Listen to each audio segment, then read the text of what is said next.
গুম একটি শব্দ যার সঙ্গে জড়িয়ে আছে ভয়, অন্ধকার আর অজানা অসংখ্য গল্প। আর সেই গুমের বিচার নিয়েই এবার গুরুত্বপূর্ণ বক্তব্য দিলেন আমিনুল ইসলাম। তিনি বলছেন, গুম অধ্যাদেশ আসলে অপ্রয়োজনীয় ছিল, কারণ আন্তর্জাতিক অপরাধ ট্রাইব্যুনাল আইনেই আগে থেকেই গুমের বিচার করার সুযোগ ছিল। মঙ্গলবার নিজের কার্যালয়ে তিনি জানান, নতুন করে আলাদা আইন করার প্রয়োজন ছিল না, বরং ট্রাইব্যুনাল আইনের সঙ্গেই একীভূত হওয়াটা হয়েছে সঠিক সিদ্ধান্ত।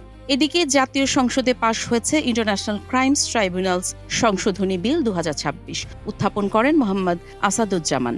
এই আইনে গুমকে এখন স্পষ্টভাবে মানবতাবিরোধী অপরাধ হিসেবে সংজ্ঞায়িত করা হয়েছে। তবুও প্রশ্ন কিন্তু থেকেই যায়, যদি নিরাপত্তা দেওয়ার দায়িত্বে থাকা ব্যক্তিরাই এমন অপরাধে জড়িত থাকে, তবে বিচার কতটা নিশ্চিত?